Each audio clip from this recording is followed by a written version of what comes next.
नमस्ते है जी। धैर्यवान हीलिंग साइंस से मैं हूँ धैर्यवान, आपका अपना हीलिंग मास्टर। साथियों, 14 मार्च चंद्र ग्रहण। और चंद्र ग्रहण एक ऐसी संयोग है जिसमें ऊर्जाओं का आदान प्रदान होता है। बहुत सारी सिद्धियां साधनाएं इस समय में की जाती हैं।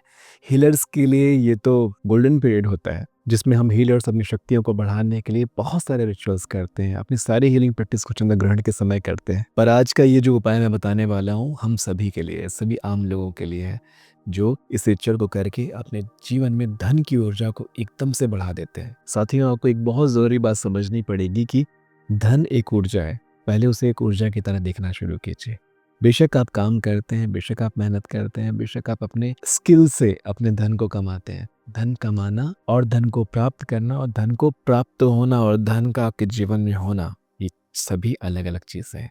कई बार ऐसा होता है कि हम धन बहुत प्राप्त करते हैं लेकिन वो धन हमारे पास रह नहीं पाता है।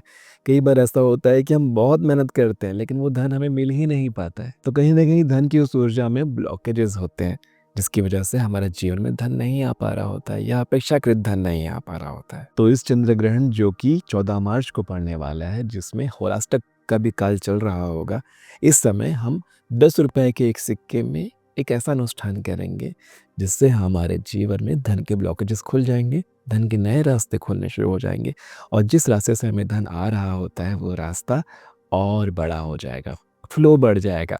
और सबसे इम्पोर्टेंट बात, सबसे महत्वपूर्ण बात ये है कि जो धन हमारे जीवन में आया है, जो जो धन हमारे जीवन में आ रहा है, वो धन हमारे जीवन में रुकेगा। अप्रत्याशित खर्चे नहीं होंगे, अननेसेसरी जो एक्सपेंसेस हमारे लाइफ में आ जाते हैं वो नहीं आएंगे। 100 बात की एक बात, जो धन आपके जीवन में आएगा वो सकारात्मक ऊर्जा को लेकर के आएगा जिसे आप अपनी मर्जी से खर्चेंगे, वो बेवजह खर्च नहीं होगा। मेरी एक बात हमेशा याद रखिएगा कि धन को कभी कैद करके नहीं रखना, उसे हमेशा रास्ता देना खुद से जाने के लिए। आप अपने खुद की मर्जी से सही डिसीजन लेकर के आप धन को खर्चिए। खर्चिए का मतलब बस व्यय करना नहीं होता, इन्वेस्ट करना भी धन को रास्ता देना होता है।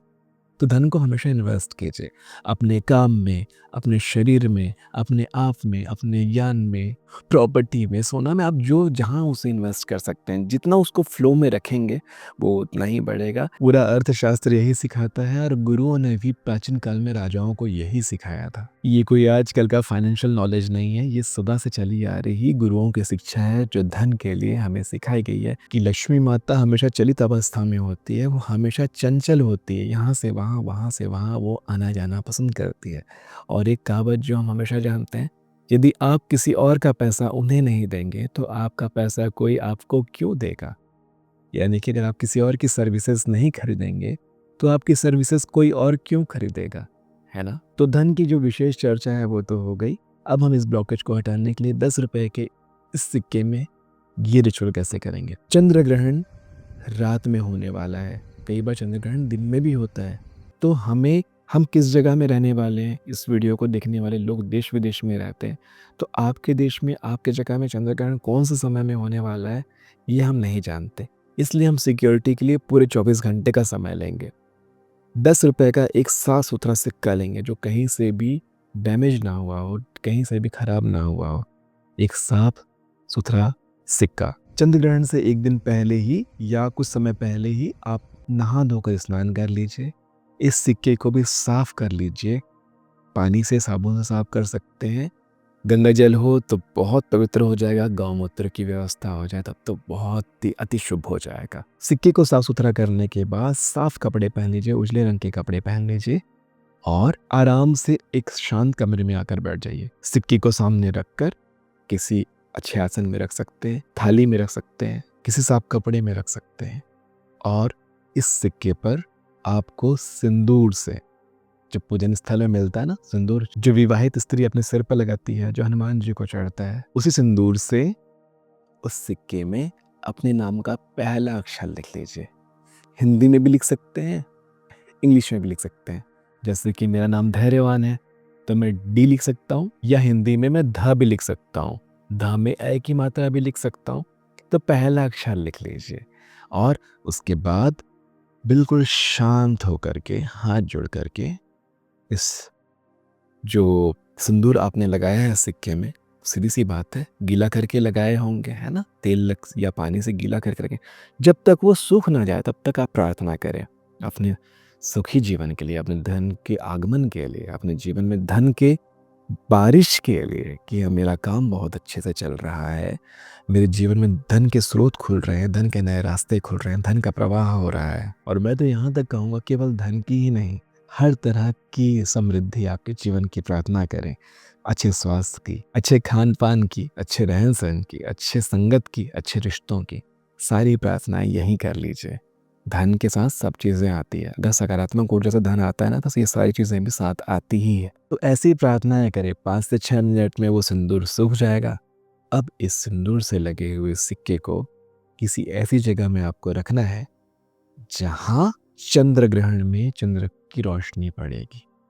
ये टफ काम है। अगर आपकी छत में वैसी व्यवस्था है तो बहुत अच्छी बात है। प्राचीन समय में ये कार्य जंगलों में किया जाता था, खुले स्थानों में जाकर सिक्के को रख के आया करते थे। लेकिन यहाँ सबसे महत्वपूर्ण बात यह है कि किसी और का हाथ ना लग जाए उससे, किसी और की परछाई ना पड़ जाए। पशु पक्षियों की दिक्कत नहीं है, किसी और इंसान की परछाई उस पर ना पड़े, किसी और इंसान का हाथ उस पर ना लगे।